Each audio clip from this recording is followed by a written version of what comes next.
Hi, my name's Mara, and 3 years ago, my parents looked me straight in the eye and said, "Loyalty has consequences." Then they cut my tuition, erased my name from the family accounts, and acted like I was never theirs in the first place. I remember standing there, phone in my hand, hearing the flat tone in my mother's voice, like she was reading the weather, clear skies tomorrow, chance of rain on Saturday, and just like that, I disappeared from their story. Now, last week, out of nowhere, I get an email from my dad. No subject line, no greeting, just 4 words. Family is forever. Let's reconnect. I read it twice, maybe 3 times. You'd think after all this time, after all this silence, I would feel something soft, maybe a flicker of hope, a buried longing, the urge to say yes. But no. What I felt was cold certainty, the kind that settles in your chest and makes it hard to breathe. Because when someone forgets your name, when they've practiced erasing you for years, what do you owe them when they suddenly remember? And before I dive deeper, let me ask you this. What would you do if the same people who once turned their backs on you came knocking again, calling it a fresh start? Would you open the door? Or would you remember the last time you reached for them and they weren't there? That's the question that haunted me as I sat at my kitchen table in Austin, staring at that email, the cursor blinking like a heartbeat. For a moment, I almost laughed. Reconnect. Funny word, because the only reason they needed me now was because their golden child wasn't around to carry the spotlight anymore. But to explain why those 4 words hit me like they did, I need to take you back. Back to a winter night in Houston. Back to the moment I realized I wasn't a daughter. I was a placeholder. It was December, 3 years ago. My mother had sent out a group text calling it a small family celebration for both girls meaning me and my sister Clara. But the moment I walked into that rented hall in Midtown, I knew.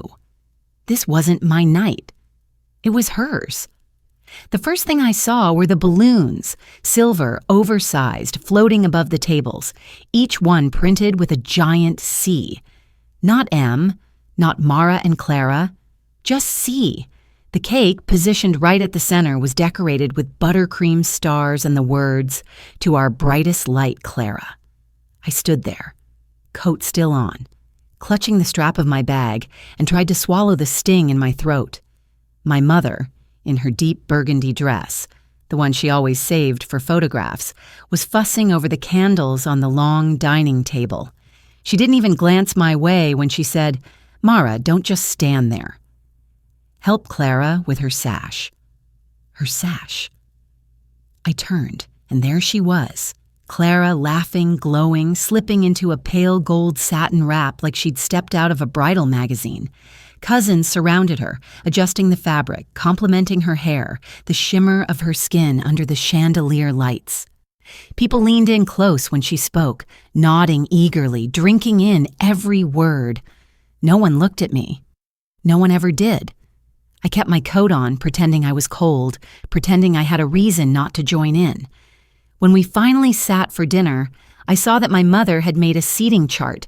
Clara was right in the middle, flanked by Dad and Uncle Ron, like a queen at her coronation. My name card?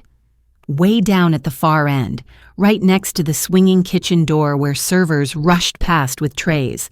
Clara's place setting had a folded linen napkin shaped like a swan. Mine? A paper napkin, half unfolded with one corner smudged in lipstick. For a moment, I actually thought it was some kind of joke, something a sitcom would use to exaggerate family favoritism. But no, it was real. I picked up the paper napkin, smoothed it flat, and tried to fold it into something better, something neat. It took me 5 minutes. Nobody noticed. Nobody cared. Then the champagne came out. I already knew what was coming. Dad rose to his feet, glass raised high, his voice booming with pride. "To our pride and joy, Clara. Watching you grow into the woman you are has been the greatest blessing of our lives." The room clapped. People smiled at her. Clara blushed, pretended to be modest, lowered her gaze like she hadn't been waiting for this moment all night. My mother dabbed her eyes with a napkin, the cloth kind, not the paper one at my spot. And me?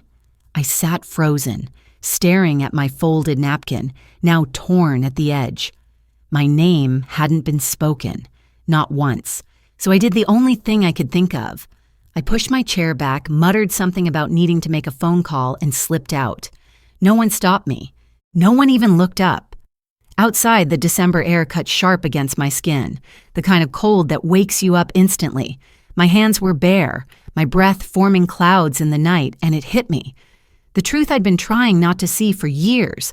I wasn't invisible by accident. They wanted me that way. That night, I packed. By morning, I was gone. I left the house key on the kitchen counter. No note, no goodbye. And from that moment on, I wasn't just missing. I was erased. That was the beginning of the end. And when my father typed those 4 words last week, family is forever, let's reconnect, all I could think about was that night. The sash, the toast, the paper napkin, the cold air outside that told me, louder than any words, that I wasn't part of them. So when people ask me, why don't you just forgive and move on? I want to say, because some wounds don't heal with time. Some wounds remind you who you are and who you'll never be in their story. And if you've ever sat at a table with your own family and felt like a stranger, you know exactly what I mean. When I left that night, I thought the worst part was the silence. The fact that no one called after me, no one asked if I'd made it home safe. But silence wasn't the worst. Silence was only the beginning. The real punishment came a few days later, on a Monday morning, when my phone buzzed with a call from my mother. I was standing outside the campus cafe in Austin, waiting for my shift to start. I picked up, hoping maybe, just maybe, she'd ask how I was. Instead, her voice was flat, almost businesslike. "Your tuition request for next semester won't be covered," she said. No apology, no explanation, just a statement. I remember gripping the phone tighter, thinking I must have misheard. "What do you mean?" I asked. Her reply was clipped, sharp, like she'd rehearsed it. "We don't fund disloyalty, Mara." That was it. No screaming, no drawn-out argument. Just a line drawn in the sand with one word, loyalty. Except in my family's dictionary, loyalty didn't mean honesty. It didn't mean integrity. It meant obedience. And I had failed that test. From that moment on, Clara was still showered with allowances. Gas money, flight tickets to music festivals in California. She still posted photos from rooftop parties in New York, smiling with her perfect circle of friends. Meanwhile, I was stacking shifts at the cafe, closing down the library at midnight, squeezing in online surveys for a few extra dollars. It wasn't glamorous. It wasn't even manageable. But it was mine. Still, the deeper betrayals hadn't even surfaced yet. One night, around February, I slipped on the icy parking lot behind my dorm, head first, blacked out for a few minutes.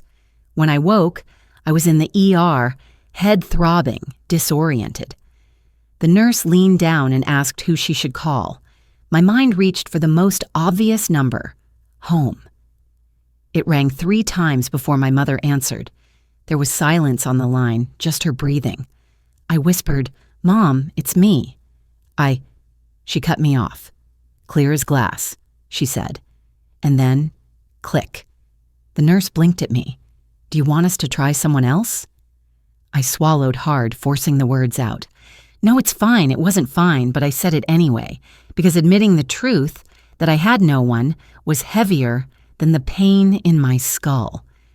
That night hardened me in ways I didn't fully understand then. Silence, I realized, wasn't peace. It was punishment. By the time spring rolled around, I'd started cutting ties piece by piece. First, I stopped sending holiday texts. Then, I unfollowed Clara on Instagram, deleted the family group chat. Each click was like pulling out a splinter. It didn't make me lighter, but at least I could breathe without the sting. But the betrayals had layers, and I was only beginning to peel them back. One morning, I logged into my old bank account. the one Dad had opened with me when I was 16, supposedly for emergencies only. I hadn't touched it in months, but I figured maybe there'd be enough to cover textbooks. What I saw made my stomach drop. Balance, $0.00. Closed. I blinked, refreshed the page, hoping it was a glitch. But no, the account wasn't just empty, it was terminated. And the linked activity told a story I hadn't signed up for. Thousands drained over a 6-week period. Application fees, apartment deposits, designer wardrobe essentials, all tied to Clara's move to New York for her big internship. My name was on every transaction. I felt my hands shake as I scrolled. They hadn't just cut me off. They had rerouted everything that was mine into her. And the worst part? I hadn't even known. The more I dug, the uglier it got. The used car Dad had bought me for my 17th birthday? The one I proudly drove to school every day my senior year? I found paperwork showing the title Transfer, moved into Clara's name less than a year after I left for college. No phone call, no explanation, just gone. I still remember how proud I'd been, holding that pink slip, thinking it meant independence. Apparently, it was just another placeholder waiting for Clara. It wasn't just money, it was identity. Piece by piece, they'd been replacing me with her in real time.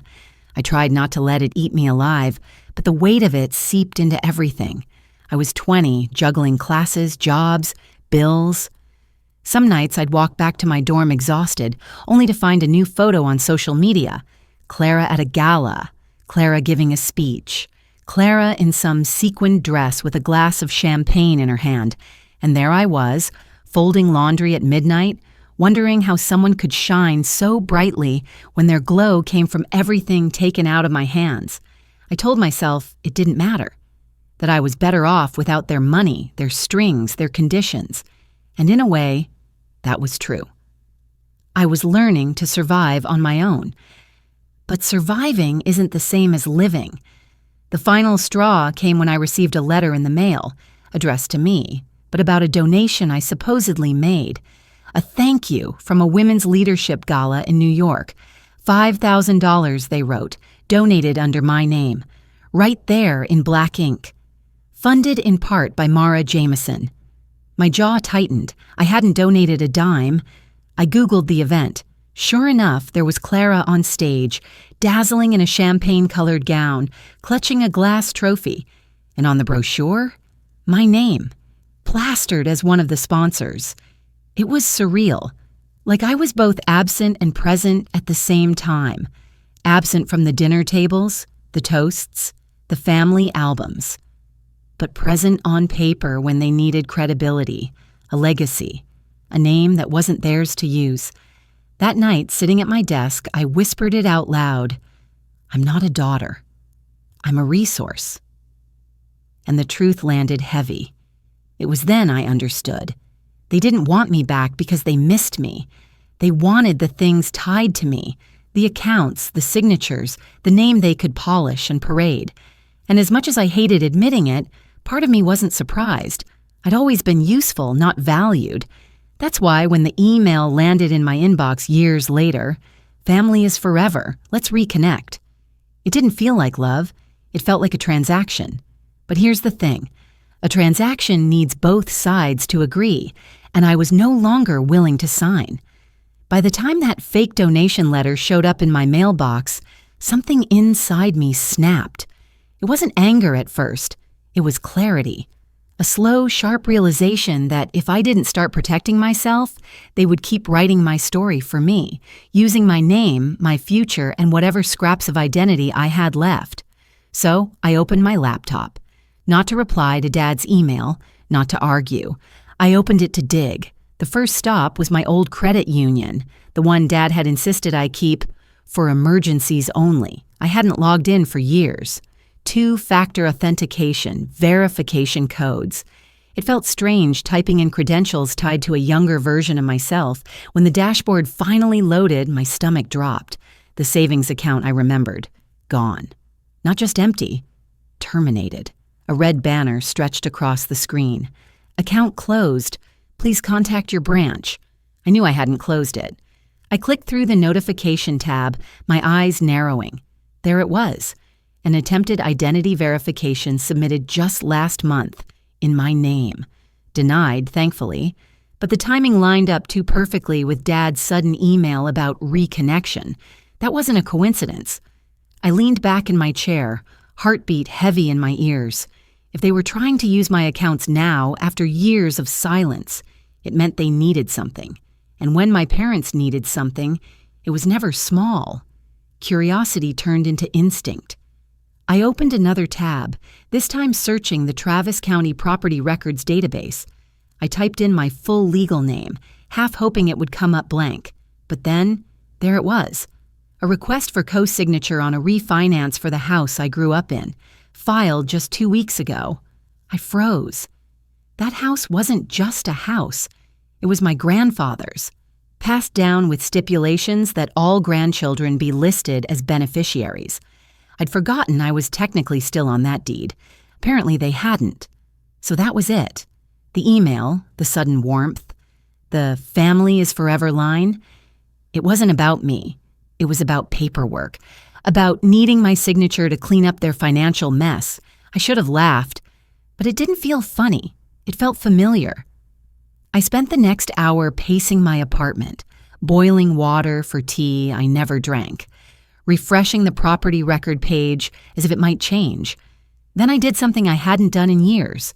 I reached for the hard drive tucked in the back of my closet, the one I'd filled with digital scraps from my past. Screenshots, photos, scanned letters, all the little things I told myself I'd never need, but couldn't bring myself to delete. I plugged it in. The folders blinked open, a timeline of quiet betrayals. One by one, I scrolled through them. A photo of me at 17 holding the starter check for the savings account Dad had promised would be my future fund. Scans of bank statements drained months later for Clara's rent in Manhattan. A pink slip from the car, transferred without my knowledge. Even a forwarded email from Clara years ago, mocking me in a thread she hadn't meant for me to see. The receipts were endless, and each one told the same story. I wasn't just excluded, I was repurposed. That night, my dining table looked like the set of a crime drama. Printouts scattered everywhere, documents stacked high. It wasn't revenge I was after, it was protection. I wanted proof, something solid, so that when they came back pretending to be kind, I could hold up the paper and say, "This is who you really are." But the universe wasn't done twisting the knife. The next morning, I received a message request on social media from a name I barely recognized, Jenna Collins, a girl who had gone to college with Clara. She wrote, "Hey, I know we've never spoken, but I thought you should hear this." Someone tagged me in an old clip last night, and I realized who she was talking about. Attached was a link to a podcast episode, dated 3 years back. I clicked play. Clara's voice filled my apartment, cheerful, laughing. My sister? Oh God, my mom always said she was a mistake, but we kept her around. She was useful, like she'd do all the boring stuff so we didn't have to. She never really spoke up, she was just there. Laughter from the host. More laughter from Clara. I sat frozen, toothbrush still in my hand, audio echoing through my speakers. Useful, a mistake. Just there. I didn't cry. Not this time. Instead, I dragged the file into a new folder marked Legal. Then I forwarded it straight to a lawyer I'd found online in Dallas, with one line in the email. If they want a legacy, they'll need to spell mine right this time. Within hours, she replied. She was drafting a formal inquiry into the family trust. Words like asset tracing and potential misuse dotted her email. I wrote back, "I don't want their money." Her response was calm, firm. "You're entitled to what was done in your name." And I was. For the first time, it hit me that this wasn't about revenge or greed. It was about record, about making sure their version of history didn't stand unchallenged. Because memories fade. People rewrite them. But documents? Documents don't lie. That week, I called an old family attorney, someone my grandfather had trusted. His name was still scribbled in one of my high school notebooks. When he answered, his voice was warm with recognition. "Well now, Miss Jameson, you sound older than I remember." "I am," I said, "and I need your help." We arranged a call. He told me he still had a copy of my grandfather's original will, the version where I was listed as the sole successor to his education endowment, the same endowment I later built my nonprofit on. Hearing that, I didn't feel joy. I felt something steadier, confirmation, proof that I hadn't imagined the favoritism, the erasure, the redrafting of reality. They hadn't just forgotten me. They had rewritten me. By the end of that month, I had binders filled with evidence, bank transfers, title changes, forged authorizations, even a photo I'd snapped years ago of a family picture at my aunt's house, my face literally covered with a gold sticker so guests wouldn't ask who I was. Each page was like a small betrayal made visible. But together, they formed something else, a shield. For once, I wasn't the quiet one at the end of the table with a torn napkin. I was the one holding the receipts. And if they wanted me back at their table, they'd have to face every single one. The closer the hearing came, the less I slept. My apartment in Austin turned into something between a library and a war room.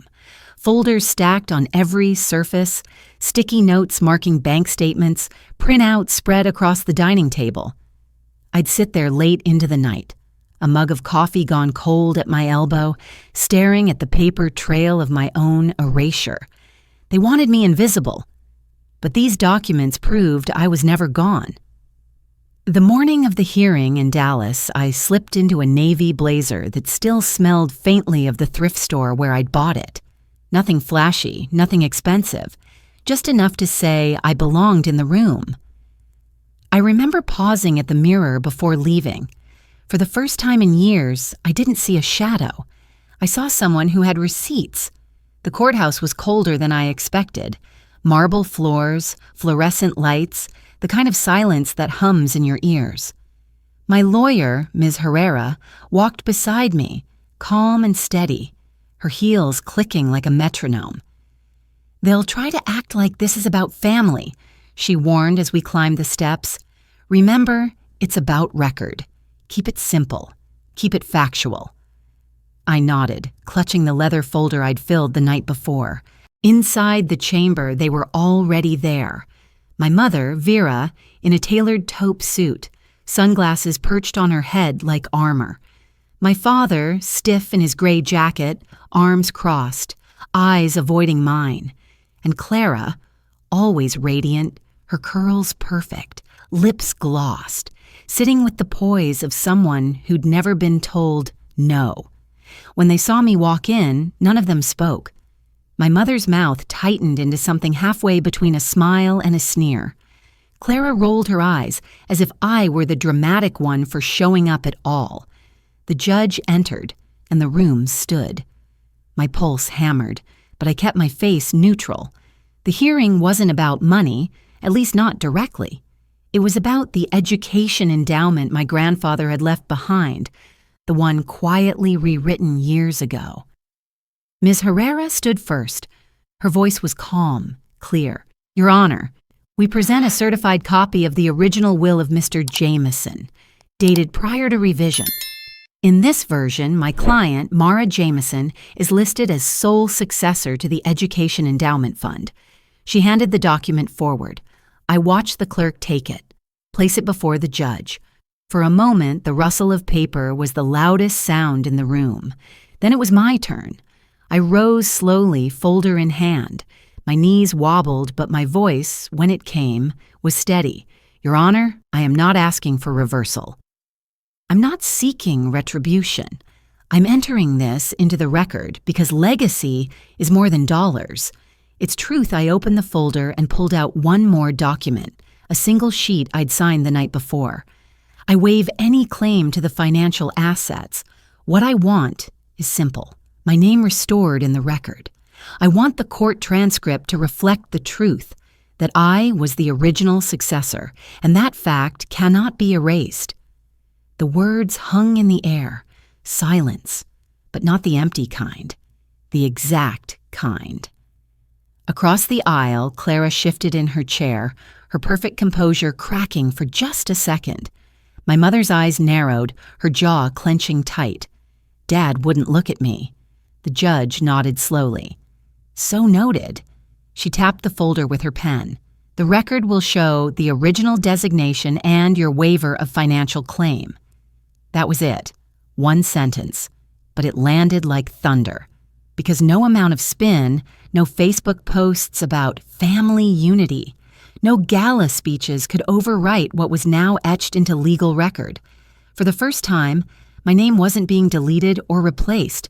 It was anchored. When the hearing adjourned, I gathered my papers with deliberate calm. I could feel their eyes on me, burning, judging, scrambling. Clara was the first to move. She caught up with me in the hallway, heels clicking against the tile. "So what now?" she hissed, voice low but sharp. "You feel superior." I stopped, turned to face her. "No," I said quietly. "Just finally equal." The look on her face was almost worth the years of silence. It wasn't rage. It wasn't even fear. It was realization, the dawning understanding that the hierarchy she'd thrived on no longer held. Equal. For her, that was worse than losing. Outside, the Dallas sun was blinding. Reporters weren't waiting. This wasn't the kind of case that made headlines. But to me, it felt monumental. For once, I wasn't walking away with nothing. I was walking away with my name intact. As I stepped down the courthouse stairs, a weight I hadn't realized I'd been carrying seemed to lift from my shoulders. Not gone entirely, but lighter. For years, silence had been their weapon. Today, my voice, measured, factual, undeniable, was mine. 2 days later, an email landed in my inbox. Subject line: possibility of reconnection. I almost laughed. The message was sterile, almost clinical. "We've been thinking of attending one of your nonprofit events. We believe in healing. Let us know." There was no mention of the forged donation, no acknowledgement of the podcast clip, no apology. Just a lazy hand extended, not to rebuild, but to reposition. I didn't reply. Letting it sit unread was its own kind of answer. That weekend, Clara posted a new banner on her social media, a filtered headshot, arms crossed confidently beneath the slogan, "Women Supporting Women." She wrote a long caption about how much she'd grown through family challenges, how she was now committed to mentorship and leadership. I didn't roll my eyes. I didn't even feel the sting I used to. I just scrolled past. Because here's the thing about recognition. Once you've reclaimed it, no one else's narrative has the power to define you. The true high point wasn't the gavel striking or the judge's words. It came a week later at a small donor event for my nonprofit. Nothing glamorous, just a crowded community center filled with folding chairs and the smell of catered pasta. As I walked between tables, I noticed the napkins. Each one had been folded into the shape of a leaf. I froze, my throat tightening. Years ago, I'd sat at a table folding a torn paper napkin, trying to make it match Clara's perfect swan. Nobody noticed. Nobody cared. But here, in this little room, dozens of leaves lined the tables. Not crumpled, not torn, crisp, symmetrical. A teenage volunteer caught me staring. "Why leaves?" she asked. I smiled. Because even what's meant to be thrown away can still be shaped into something beautiful. She grinned, nodded slowly. "That's cool." And in that moment, I realized the fight hadn't just been about reclaiming my name. It had been about creating a space where no one else had to fold their shame into silence. That night, when I finally got home, I opened the leather folder one last time. Inside was the signed waiver, the certified copy of the original will, and the transcript from the hearing with my name spelled clearly, permanently, as it was always meant to be. I didn't frame it. I didn't post it. I just closed the folder gently and slid it onto the shelf, because victory doesn't always look like fireworks. Sometimes it looks like a quiet signature in the record books, anchoring you where you belong. After the hearing, life didn't suddenly transform into some polished version of justice. There were no balloons, no headlines, no applause waiting outside the courthouse. The truth is, most victories in real life don't look like fireworks. They look like small shifts, quiet, steady, permanent. The first shift came the following week. I stopped waking up with that tightness in my chest, the one that always came when I imagined a future where my name no longer existed in the family record. For the first time, I didn't feel erased. I felt anchored. It wasn't about winning against them. It was about finally standing beside myself, fully, without apology. Still, the ghosts lingered. Emails trickled in, short, sterile attempts from my mother, subject lines like family matters or possibility of healing. They never acknowledged the lies, the forged documents, the podcast where Clara laughed at my existence. They spoke in vague, polished phrases, as if rewriting history one more time might erase what I'd uncovered. I didn't reply. I didn't block them either. Sometimes the most powerful thing you can do is let a door remain closed, the knock unanswered. Because silence, when you choose it, isn't punishment. It's protection. Clara didn't stop performing either. Social media kept filling with her filtered speeches, hashtags about empowerment, posts about women lifting women. I scrolled past without a second thought. Once those images would have hollowed me out. I would have felt the sting of comparison, the ache of being invisible next to her spotlight. But now they felt like advertisements for a product I'd long since stopped buying. The truth was simple. She could keep the stage. I'd found my voice elsewhere. That elsewhere came alive the following month at a youth shelter in San Antonio. It wasn't a gala. No chandeliers, no champagne flutes, just a noisy room filled with children, their laughter ricocheting off the walls, their energy spilling into every corner. I carried in boxes of donated books and art supplies, stacking them against the wall while volunteers guided the kids toward the tables. One little girl, maybe 6, caught my eye. She sat alone at a corner table, a juice box in front of her, folding a napkin carefully with her small hands. The corners were uneven, the fold crooked, but her eyes lit up as she held it toward me. "Look," she said proudly, "it's a leaf." I knelt beside her, my throat tightening. The napkin wasn't perfect.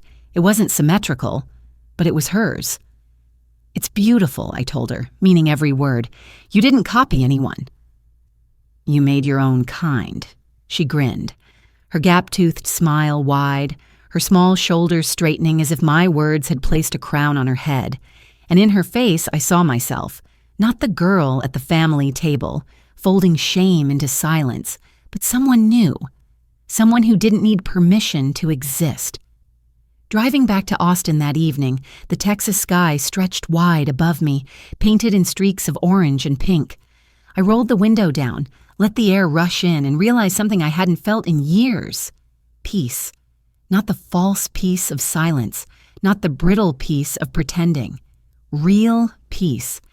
The kind that comes when you stop begging for a seat at a table that was never built for you. A few weeks later, the legal request Ms. Herrera had filed was granted. My name was reinstated in every public record tied to my grandfather's endowment. I never touched a cent of it. Instead, I accepted a board seat, earned through my nonprofit, not inherited through their narrative. At the closing meeting, I made one simple statement. I didn't burn down their house. I just stopped knocking on their door. The board members nodded. Some smiling, some quiet, but all of them understood. Because sometimes walking away isn't weakness, it's survival. And sometimes survival, when you choose it, becomes strength. Back at home, while cleaning a drawer in my closet, I stumbled across an old journal. The edges were frayed, the cover soft from years of being shoved into backpacks. I flipped it open, and on the first page, written in my own uneven handwriting, were the words, "You are not invisible." I had written it over and over in college, like a prayer, like a lifeline. Seeing it now, I didn't feel the sting of old pain. I felt gratitude for the girl who had written it, who hadn't given up on me even when everyone else had. She was right. I wasn't invisible. I had never been invisible. I had just been silenced, and now I wasn't silent anymore. Do I forgive them? People ask me that sometimes. The truth is complicated. Forgiveness isn't a switch you flip. It's not a box you check so other people feel comfortable. Do I forgive them? I don't know. Maybe one day, maybe never. But I remember, and sometimes remembering is enough. Remembering is how you keep from walking back into the fire. Remembering is how you honor the version of yourself that survived. Remembering is how you remind the world and yourself that you were always here, even when they tried to erase you. That's my story. And if you've ever felt like the forgotten one, the placeholder, the mistake, let me say this to you. You are not invisible. Your name, your truth, your dignity, they belong to you, no one else. Family can teach us who we are. Sometimes, though, they teach us who we'll never be. Both lessons matter. Both can shape you. And if you're listening to this right now, I hope you carry one thing with you. You don't have to wait for someone else to see your worth. You can choose it for yourself, today, right now, because you matter, and that's enough. We've walked through a story of family betrayal, painful silence, and the fight to reclaim a name. You've seen how Mara turned loss into clarity, how she gathered proof, stood her ground, and chose dignity over approval. The core message is simple. You are not invisible, no matter who tries to erase you. If you've ever felt overlooked or pushed aside, know that your story matters. Healing doesn't always mean forgiving. It can mean honoring yourself. Thank you for watching. If this spoke to your heart, please like, share, and subscribe. And remember, your love, your truth, your place are worth defending.